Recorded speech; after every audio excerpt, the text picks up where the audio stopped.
മെയിനായി central sleep ഏപ്നിയ, അതായത് basically നമുക്ക് നമ്മുടെ ബ്രെയിൻ വരുന്ന ബുദ്ധിമുട്ടുകളോ അല്ലെങ്കിൽ ബ്രെയിനിനുള്ളിലോട്ട് കറക്റ്റായിട്ട് ബ്ലഡ് എത്താത്തതിൻ്റെ പേരിൽ വരുന്ന ബുദ്ധിമുട്ടുകൾ കൊണ്ടുവരുന്ന സെൻട്രൽ സ്ലീപ്പ് ഏപ്നിയാസ് ഉണ്ട്. അത് വളരെ ചുരുക്കം രോഗികൾക്ക് മാത്രമേ കാണാറുള്ളൂ. പക്ഷേ മേജറായിട്ട് കാണുന്നത് ഒബ്സ്ട്രക്റ്റീവ് സ്ലീപ്പ് ഏപ്നിയ എന്ന് പറഞ്ഞിട്ടുള്ള ഒരു എൻറ്റിറ്റിയാണ്. ഒബ്സ്ട്രക്റ്റീവ് സ്ലീപ്പ് ഏപ്നിയ യൂഷ്വലി കാണുന്നത് അമിതവണ്ണമുള്ള ആളുകൾക്കാണ് യൂഷ്വലി കാണാറുള്ളത്. ഈ രോഗത്തിൻ്റെ സിംറ്റംസ് നമ്മളിപ്പം കൂടുതലായിട്ട് ചർച്ച ചെയ്യാൻ ഞാൻ ഉദ്ദേശിക്കുന്നതും ഒബ്സ്ട്രക്റ്റീവ് സ്ലീപ്പ് ഏപ്നിയനെ പറ്റിയിട്ടാണ്. ഈ ഒബ്സ്ട്രക്റ്റീവ് സ്ലീപ്പ് ഏപ്നിയ ഉള്ള വ്യക്തികൾക്ക് ഉണ്ടാകുന്ന സിംറ്റംസ് എന്ന് പറയുന്നത്, ഒന്ന് രാത്രിയിൽ ഉറങ്ങുന്ന സമയത്തുള്ള അമിത ശബ്ദത്തിലുള്ള കൂർക്കം വലി, രണ്ട് യൂഷ്വലി പാർട്ട്ണർ ഹസ്ബൻഡോ വൈഫോ ശ്രദ്ധിക്കുന്നതായിരിക്കും. ഈ അമിത കൂർക്കം വലി ശബ്ദത്തിൻ്റെ ഇടയിൽ തന്നെ പലപ്പോഴായി ഇവരുടെ ശ്വാസം നിലച്ചു പോകുന്ന ഒരവസ്ഥയും പിന്നെ ഒരു ഞെട്ടലോടുകൂടി എഴുന്നേൽക്കുന്ന ഒരവസ്ഥയും ഒബ്സ്ട്രക്റ്റീവ് സ്ലീപ്പ് ഏപ്നിയ ഉള്ള രോഗികൾക്ക് പലപ്പോഴും കാണാറുണ്ട്. ഇതിനെ വിറ്റ്നസ്ഡ് ഏപ്നിയാസ് എന്നാണ് പറയുക. അങ്ങനെയുള്ള രോഗികൾക്ക് ഈ സ്ലീപ്പ് ഏപ്നിയ ഉണ്ടാകാനുള്ള സാധ്യത വളരെ വളരെ കൂടുതലാണ്. നമ്മൾ അതിനെ ടെസ്റ്റുകൾ ചെയ്ത് നോക്കുമ്പം പോസിറ്റീവ് ആവാനുള്ള സാധ്യതകൾ വളരെ കൂടുതലാണ്. പിന്നെ രാത്രിയിൽ പലപ്പോഴായി എഴുന്നേൽക്കുകയും ടോയ്ലറ്റിലോട്ട് പോകുന്ന അവസ്ഥ പലപ്പോഴും ഈ രോഗികൾക്ക് കാണാറുണ്ട്. രാത്രികാലങ്ങളിൽ കാലിലെ ക്രാംസ്, മസിൽ കയറ്റം ഒരു മേജർ സിംറ്റമായിട്ട് പലപ്പോഴും പല രോഗികളും പറയാറുണ്ട്. ഇതുകൂടാതെ തന്നെ പകൽ സമയത്തും ഇതിൻ്റെ പ്രതിഫലനങ്ങൾ ഈ വ്യക്തികൾക്ക് ഉണ്ടാകാറുണ്ട്. രാവിലെ എഴുന്നേൽക്കുമ്പോൾ ഒരു റിഫ്രഷിംഗ് അല്ലാത്തൊരു സ്ലീപ്പ് ഉള്ളതായിട്ട് തോന്നും. ഇനിയും ഉറങ്ങണം എന്നുള്ളൊരു പ്രതീതി ഉണ്ടായിരിക്കും. തലവേദന ഉണ്ടായിരിക്കും. പലപ്പോഴും ഈ രോഗികൾക്ക് നക്ടേണൽ സിംറ്റംസ് അല്ലാതെ ഉണരുമ്പോൾ ഒരു റിഫ്രഷിംഗ് സ്ലീപ്പ് ഇല്ല എന്നുള്ളൊരവസ്ഥ കാണാറുണ്ട്. പലപ്പോഴും രാവിലെ എഴുന്നേൽക്കുമ്പോഴുള്ള കലശലായിട്ടുള്ള തലവേദന ഒരു ലക്ഷണമായിട്ട് കാണാറുണ്ട്. പിന്നെയുള്ള ഒരു ലക്ഷണം എന്ന് പറയുന്നത് ഡേ ടൈം സിംറ്റംസിൽ വരുന്നത്, യൂഷ്വലി നമ്മളൊരു മീറ്റിങ്ങിന് ഇരിക്കുകയോ അല്ലെങ്കിൽ ഒരു ഐഡിയലായിട്ട് ഇരിക്കുന്ന ഒരു സമയത്ത് ഉറക്കം തൂങ്ങുക, ലൈക്ക് ഒരു വെയിറ്റിംഗ് ഏരിയയിൽ ഇരിക്കുന്ന സമയത്ത് പലപ്പോഴും പലരെയും കാണാറുണ്ട്. നമ്മൾ ഉറക്കം തൂങ്ങിയിരിക്കുന്നു അല്ലെങ്കിൽ കൂർക്കം വലിച്ചുറങ്ങുന്ന ഒരവസ്ഥ, ഇരുന്നുറങ്ങുന്ന ഒരവസ്ഥ കാണാറുണ്ട്. ഡ്രൈവ് ചെയ്യുമ്പോൾ പലപ്പോഴും പലർക്കും അശ്രദ്ധ വരുന്ന ഒരു അവസ്ഥ കാണാറുണ്ട്. പലപ്പോഴും നമ്മളിവിടെ തന്നെ കാണുന്ന ഒരു കാര്യമാണ് ആക്സിഡൻറ്റ്സ്, പലപ്പോഴും ഇതിൻ്റെ ഒരു ഭാഗമായിട്ട് വരാറുണ്ട്. ഇതൊക്കെയാണ് യൂഷ്വൽ സിംറ്റംസ്. ഇതുകൂടാതെ തന്നെ അമിതമായി ദേഷ്യം വരുന്നത്, ഇറിറ്റബിലിറ്റി, ഈ ഒബ്സ്ട്രക്റ്റീവ് സ്ലീപ്പ് ഏപ്നിയ ഉള്ള രോഗികൾക്ക് പലപ്പോഴും കാണാറുണ്ട്. നമ്മൾ പലപ്പോഴും വിചാരിക്കും ഇവർക്ക് എന്ത് പറ്റി എന്നുള്ള ഒരു ചിന്ത നമുക്ക് വരുമെങ്കിലും യൂഷ്വലി ഈ രാത്രി ഉള്ള ഈ ശരീരത്തിൽ വരുന്ന ഈ ഏപ്നിയാസിൻ്റെ പേരിൽ വരുന്ന ഒരു സിംറ്റമാണ് ഈ അമിതമായിട്ടുള്ള ഇറിറ്റബിലിറ്റിയും ദേഷ്യം വരലും. ഈ ഉറക്കത്തിൽ എണീറ്റ് നടക്കുക, അതും ഇതിൻ്റെ ഒരു സിംറ്റം ആണോ? ഉറക്കത്തിൽ എഴുന്നേറ്റ് നടക്കുക, ഉറക്കത്തിൽ സംസാരിക്കുക, ഉറക്കത്തിൽ പല്ല് കടിക്കുക എന്നുള്ള സിംറ്റംസ് എല്ലാതും സ്ലീപ്പ് ഏപ്നിയായിട്ട് ഭാഗമുള്ളതല്ല. അത് ഒരു സെപ്പറേറ്റ് എൻറ്റിറ്റിയാണ്. ഇതെല്ലാം സ്ലീപ്പ് ഡിസോർഡേഴ്സിൽ വരുന്ന ഒരു എൻറ്റിറ്റിയാണ്. സോംനാംബുലിസം, ബ്രക്സിസം എന്ന് പറയുന്ന ഒരു എൻറ്റയർലി ഡിഫറെൻറ്റ് ഗ്രൂപ്പ് ഓഫ് ഇതാണ്. യൂഷ്വലി ഈ സിംറ്റംസ് ഇതിൽ കാണണമെന്നില്ല. സർ, ഇതൊക്കെ നമ്മൾ മിക്കവരും ഉറക്കം തൂങ്ങുക, അപ്പോൾ നമ്മൾ ആരും അത് സീരിയസ് ആയിട്ട് എടുക്കാറില്ല. അപ്പോൾ ഇത് ട്രീറ്റ് ചെയ്തില്ലെങ്കിൽ എന്തൊക്കെ റിസ്ക്സ് ആണ് ഭാവിയിൽ വരാൻ സാധ്യതയുള്ളത്? ഇപ്പം നമ്മുടെ സമൂഹത്തിൽ ഇപ്പം നോർമൽ ഇൻഡിവിജ്വലിനെ വിട്ടിട്ട് ഈവൻ പല ഹെൽത്ത് കെയറിൽ വർക്ക് ചെയ്യുന്ന പലർക്ക് പോലും ഇതിനെ പറ്റിയിട്ടുള്ളൊരു അവബോധം എസ്പെഷ്യലി നമ്മുടെ നാട്ടിലില്ല. ഒരിക്കലും ഒരു കൂർക്കം വലിച്ച് ഉറങ്ങുമ്പോൾ ഒരു ഡീപ്പ് സ്ലീപ്പ്, നല്ല ഉറക്കം കിട്ടി എന്നാണ് പലപ്പോഴും പറയുക. എന്നാൽ അങ്ങനെയല്ല. ഓരോ തവണ കൂർക്കം വലിക്കുന്നതിനോട് കൂടി തന്നെയും ശരീരത്തിനുള്ളിൽ ഓക്സിജൻ കുറഞ്ഞു പോകാനുള്ള സാധ്യത ഈ സ്ലീപ്പ് ഏപ്നിയ പേഷ്യൻസിനുണ്ട്. അങ്ങനെ വളരെ സിവിയർ ആയിട്ടുള്ള സ്ലീപ്പ് ഏപ്നിയ ഉള്ള രോഗികൾക്ക് ഓരോ നൈറ്റിലും ഇത് ഓരോ മണിക്കൂർ ഇടവിട്ടിട്ട് തന്നെ നമുക്കൊരു 15 മുതൽ 30 ഈവൻ 50-60 തവണയൊക്കെ ഓക്സിജൻ കുറഞ്ഞു പോകുന്ന അവസ്ഥ കാണാറുണ്ട്. ഇത് ഓരോ നൈറ്റിലും, അതായത് വളരെ നാളുകൾ നമ്മളത് ഇഗ്നോർ ചെയ്ത് പോയി കഴിഞ്ഞാൽ മേജർ സൈഡ് ഇഫക്ട്സ്, റിസ്ക്സ് ഉണ്ടാകാനുള്ള സാധ്യതയുണ്ട്. ലൈക്ക് രാത്രി ഉറക്കത്തിനിടയിൽ സ്ട്രോക്ക് വരിക, ഉറക്കത്തിനിടയിൽ ഹാർട്ട് അറ്റാക്ക് ഉണ്ടാകുക, ഇപ്പോൾ ഈവൺ അതൊന്നും ഇല്ലെങ്കിൽ തന്നെയും ഇപ്പം ഡ്രൈവിങ്ങോ മെഷീനറിയോ ഒക്കെ ഉപയോഗിക്കുന്ന ആളുകൾക്ക് ആക്സിഡൻറ്റ്സ് കൂടുതലായിട്ടുള്ള, ബിക്കോസ് കോൺസെൻട്രേഷൻ മോശമായിട്ട് വരുന്ന ഒരു അവസ്ഥ ഉണ്ടായിരിക്കും. ബിക്കോസ് ഈ ഒരു രോഗത്തിൻ്റെ ഒരു പ്രോബ്ലം എന്താണെന്ന് വെച്ച് കഴിഞ്ഞാൽ രാത്രി ബ്രെയിനിന് റെസ്റ്റ് കിട്ടുന്നില്ല. ബിക്കോസ് ഓരോ തവണ ഓക്സിജൻ കുറഞ്ഞു പോകുമ്പോഴും, ശരീരത്തിന് ഓക്സിജൻ കുറഞ്ഞു പോകുമ്പോഴും ബ്രെയിൻ സ്റ്റിമുലേറ്റ് ആവുകയാണ്. ഓക്കെ, അപ്പം ബ്രെയിൻ എപ്പോഴും ലൈറ്റർ സ്ലീപ്പിലോട്ട് പോയിക്കൊണ്ടിരിക്കും, ബ്രെയിൻ വർക്ക് ചെയ്തുകൊണ്ടേ ഇരിക്കുകയാണ്. അൾട്ടിമേറ്റ്ലി നമ്മൾ എല്ലാവരും ഉറങ്ങുന്നത് ശരീരത്തിനും മനസ്സിനും ബ്രെയിനിനും എല്ലാം റെസ്റ്റ് കിട്ടാൻ വേണ്ടിയിട്ടാണ്. ശരീരം ഉറങ്ങുന്നുണ്ടായിരിക്കും, പക്ഷെ ബ്രെയിൻ കംപ്ലീറ്റ് റെസ്റ്റ് കിട്ടുന്നുണ്ടാവില്ല. അതുമൂലമാണ് ഈ ഡേ ടൈം സിംറ്റംസ് നമുക്ക് കൂടുതലായിട്ട് കാണുന്നതും. റിസ്ക് എന്ന് പറയുന്നത് ഇതൊക്കെയാണ്. ഇത് ഇഗ്നോർ ചെയ്ത് പോകുന്ന ആളുകൾക്ക് പലപ്പോഴും സഡൻ സ്ട്രോക്കും ഹാർട്ട് അറ്റാക്ക് പോലുള്ള കാര്യങ്ങളൊക്കെ ഉണ്ടാവാറുണ്ട്. പിന്നെ ഈ ഗ്രൂപ്പിലുള്ള ഈ സ്ലീപ്പ് ഏപ്നിയ ഉള്ള ഗ്രൂപ്പിൽ ഉള്ള ആളുകൾക്ക് കാണുന്ന അതർ അസുഖങ്ങൾ, ഡയബറ്റീസ്, ബ്ലഡ് പ്രഷർ, ഇതിനുള്ള മരുന്നുകളുടെ അളവ് വളരെ കൂടുതലായിരിക്കും ഈ രോഗികൾക്ക്. പിന്നെ പലപ്പോഴും കൊളസ്ട്രോളിൻ്റെ പ്രോബ്ലം കാണാറുണ്ട്, പലപ്പോഴും തൈറോയ്ഡ് ഡിസ്ഫങ്ഷൻസ് ഇതിൻ്റെ കൂടെ കാണാറുണ്ട്. ബിക്കോസ് അൾട്ടിമേറ്റ്ലി രാത്രി ശരീരത്തിൽ ഓക്സിജൻ കുറഞ്ഞു പോകുന്നൊരവസ്ഥ വരുമ്പോൾ ശരീരത്തിനകത്തുണ്ടാകുന്ന എല്ലാ അവയവങ്ങൾക്കും സ്ട്രെസ്സാണ്. ഡയബറ്റിക് പേഷ്യൻസ് ആണെന്നുണ്ടെന്നുണ്ടെങ്കിൽ പാങ്ക്രിയാസിൽ നിന്ന് ഇൻസുലിൻ ഉൽപ്പാദിപ്പിക്കുന്ന പ്രക്രിയ കുറഞ്ഞു പോകും.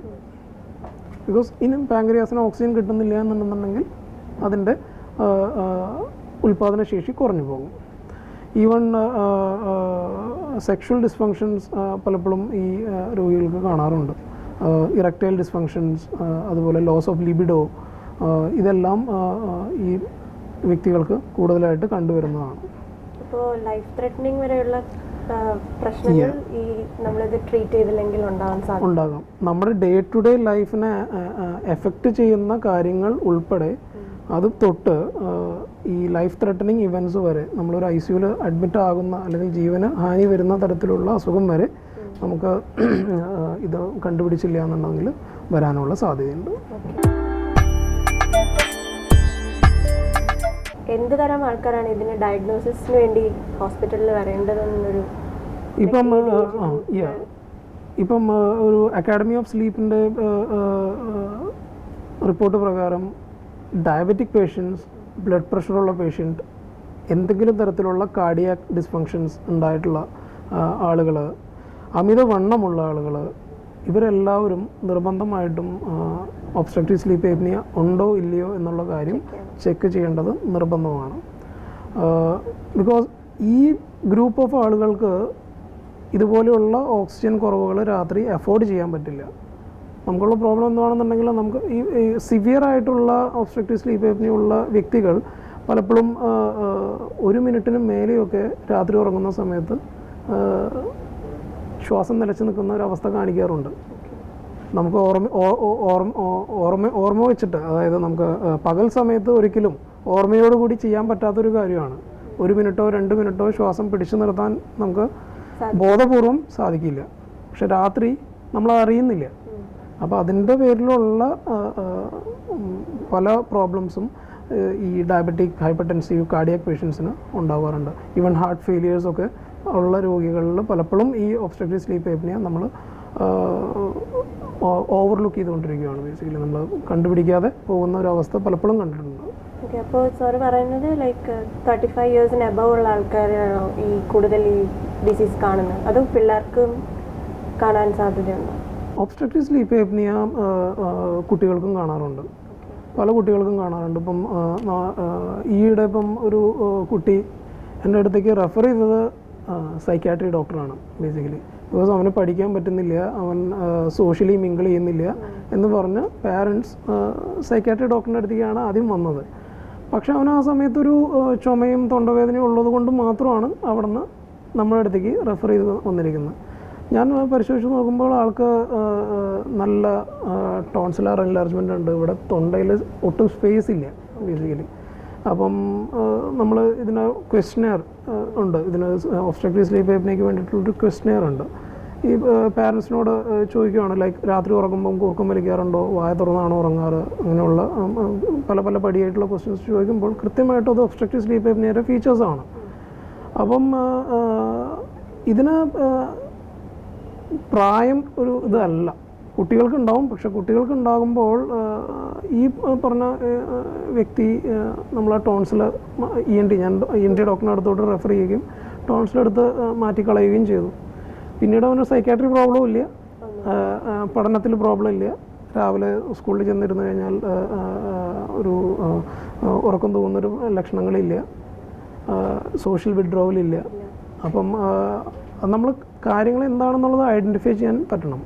എന്നാൽ മാത്രമേ നമുക്ക് ചെയ്യാൻ പറ്റുള്ളൂ. അത് അഡൽട്സ് എന്നില്ല, പീഡിയാട്രിക്സ് എന്നില്ല, രണ്ട് കൂട്ടർക്കും വരാവുന്ന ഒരു കാര്യമാണ്. പക്ഷേ പീഡിയാട്രിക് പോപ്പുലേഷനിൽ യൂഷ്വലി നമുക്കൊരു സർജിക്കലി കറക്റ്റ് ചെയ്യാൻ പറ്റുന്ന എന്തെങ്കിലും തരത്തിലുള്ള ഒബ്സ്ട്രക്ഷൻ നമ്മുടെ മൂക്കിലോ നേസോ ഫാരിങ്സിലോ ത്രോട്ടിലോ ആയിട്ട് കിട്ടാനുള്ള സാധ്യതയുണ്ട്. സർ, എങ്ങനെയാണ് ഇതിൻ്റെ ട്രീറ്റ്മെൻറ്റിൻ്റെ പ്രൊസീജിയർ? യൂഷ്വലി നമ്മൾ ഈ ഒബ്സ്ട്രക്റ്റീവ് സ്ലീപ്പ് ആപ്നിയ സസ്പെക്റ്റ് ചെയ്യുന്ന ഒരാൾ വ്യക്തിക്ക് ഡയഗ്നോസ് ചെയ്യണം. നമുക്ക് ഇതുണ്ട് എന്ന് പറഞ്ഞാലൊന്നും ഇപ്പം ഇന്നത്തെ കാലത്ത് ആരും വിശ്വസിക്കുകയില്ല. നമുക്കതിൻ്റെ എവിഡൻസ് കൊടുക്കണം. അതിനുള്ള ടെസ്റ്റാണ് സ്ലീപ്പ് സ്റ്റഡി. സ്ലീപ്പ് സ്റ്റഡി എന്ന് പറയുന്നത് രാത്രി ഉറങ്ങുന്ന സമയത്ത് നമ്മൾ ഈ ശരീരത്തിൻ്റെ ഉള്ളിൽ ഓക്സിജൻ കുറഞ്ഞു പോകുന്നുണ്ടോ, സ്നോർ ചെയ്യുന്നുണ്ടോ, സ്ലീപ്പിൻ്റെ സ്റ്റേജസ് ഒക്കെ കറക്റ്റായിട്ട് വരുന്നുണ്ടോ, ഓക്കെ, ഹാർട്ട് ബീറ്റിന് എന്തെങ്കിലും വ്യത്യാസങ്ങൾ വരുന്നുണ്ടോ, ബോഡിയുടെ പൊസിഷൻസ് മാറി വരുന്നുണ്ടോ, കാലിൻ്റെ മസിൽസ് എന്തെങ്കിലും പ്രോബ്ലംസ് വരുന്നുണ്ടോ എന്നുള്ള കാര്യങ്ങളെല്ലാതും, ശ്വാസം നിലച്ച് പോകുന്നുണ്ടോ എന്നുള്ള എല്ലാ സ്റ്റെപ്പുകളും നമ്മൾ സ്ലീപ്പ് സ്റ്റഡി എന്ന് പറഞ്ഞിട്ടുള്ള ഈ ഒരു രാത്രി കൊണ്ടുള്ള ഒരു പഠനത്തിൽ നമുക്കത് മനസ്സിലാക്കാൻ പറ്റും. ഓക്കെ, യൂഷ്വലി ഇത് പലതരത്തിൽ നമുക്ക് സ്ലീപ്പ് സ്റ്റഡി ചെയ്യാൻ പറ്റും. നമ്മളിവിടെ ചെയ്യുന്നതെന്ന് പറഞ്ഞാൽ ഫുൾ സ്ലീപ്പ് സ്റ്റഡിയാണ്. ബേസിക്കലി എല്ലാം ബ്രെയിനിൻ്റെ ആക്ടിവിറ്റി അടക്കമുള്ള എല്ലാ കാര്യങ്ങളും നോക്കിയിട്ടുള്ള പഠനമാണ് ഫുൾ സ്ലീപ്പ് സ്റ്റഡി എന്ന് പറയുന്നത്. ഫുൾ സ്ലീപ്പ് സ്റ്റഡിയാണ് എന്തുകൊണ്ടും നമുക്ക് ഡയഗ്നോസ് ചെയ്യാനായിട്ട് എളുപ്പം. ബിക്കോസ് പലപ്പോഴും നമ്മൾ സസ്പെക്റ്റ് ചെയ്യാത്ത തരത്തിലുള്ള കാര്യങ്ങൾ ലൈക്ക് ഇപ്പോൾ സെൻട്രൽ സ്ലീപ്പ് ഏപ്നിയാസും അതുപോലെ തന്നെ പല്ല് കടിക്കുന്ന അസുഖങ്ങളും ഒക്കെ നമുക്ക് ഈ ഫുൾ സ്ലീപ്പ് സ്റ്റഡി ചെയ്താൽ മാത്രമേ കണ്ടുപിടിക്കാൻ പറ്റുള്ളൂ. പിന്നെ പാർഷ്യലായിട്ട് നമുക്ക് ചെയ്യാൻ പറ്റുന്ന സ്റ്റഡീസ് ഉണ്ട്, ഹോം ബേസ്ഡ് ചെയ്യാൻ പറ്റുന്ന സ്റ്റഡീസ് ഉണ്ട്. അത് പലപ്പോഴും നമുക്ക് ചെയ്ത് കഴിഞ്ഞാൽ ഡയഗ്നോസിസ് കിട്ടാറുമുണ്ട്.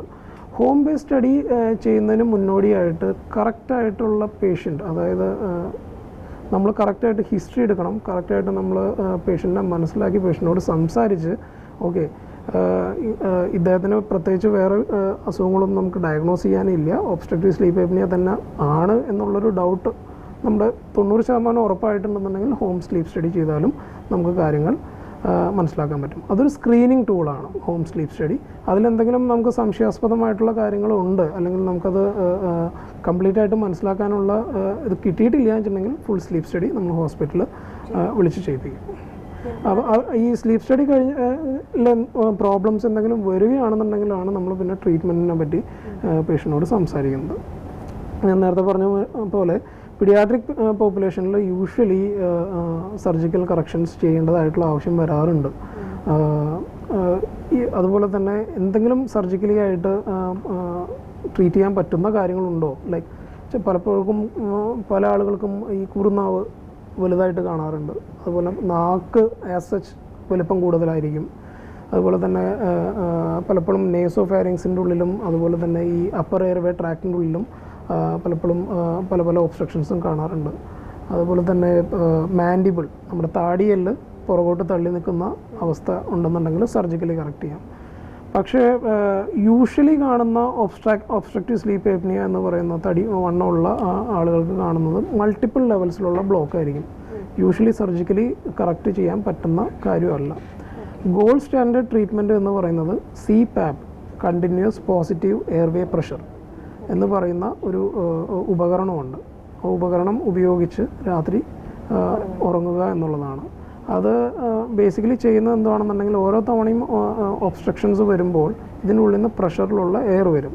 എയർ വന്ന് നമ്മുടെ ശ്വാസനാളം, അടഞ്ഞിരിക്കുന്ന ശ്വാസനാളത്തിനെ തുറപ്പിക്കും. അപ്പം ഒരു തവണ പോലും ശരീരത്തിനുള്ളിൽ ഓക്സിജൻ കുറയാത്ത തരത്തിലുള്ള ലെവലിലേക്ക് CPAP ഉപയോഗിക്കുന്ന രോഗികൾ പലപ്പോഴും ഇമ്പ്രൂവ് ചെയ്യാറുണ്ട്. ഇത് റുട്ടീൻലി രാത്രി ഉപയോഗിക്കേണ്ട, എല്ലാ രാത്രിയും നമ്മൾ ഉറങ്ങുന്ന സമയത്ത് ഉപയോഗിക്കേണ്ട ഒരു കാര്യമാണ്. CPAP ഉപയോഗിക്കുന്ന രോഗികൾ പലപ്പോഴും ഡേ ടൈമിൽ ഉന്മേഷവാന്മാരായിട്ട് റുട്ടീൻ ആക്ടിവിറ്റീസ് എല്ലാം റെഗുലറായിട്ട് ചെയ്യാൻ പറ്റുന്ന തരത്തിൽ ഇമ്പ്രൂവ് ചെയ്യാറുണ്ട്. അതുമാത്രമല്ല, അവർക്ക് ഒരു റെഗുലർ എക്സസൈസ് പ്രോട്ടോക്കോളിലേക്ക് എൻറോൾ ചെയ്യാൻ സാധിക്കാറുണ്ട്. റെഗുലറായിട്ട് വെയിറ്റ് റെഡ്യൂസ് ചെയ്യാനായിട്ടും സാധിക്കാറുണ്ട്. അപ്പം CPAP ആണ് as of now gold standard treatment for sleep apnea, obstructive sleep apnea. പിന്നെ വളരെ അമിതവണ്ണമുള്ള രോഗികളിൽ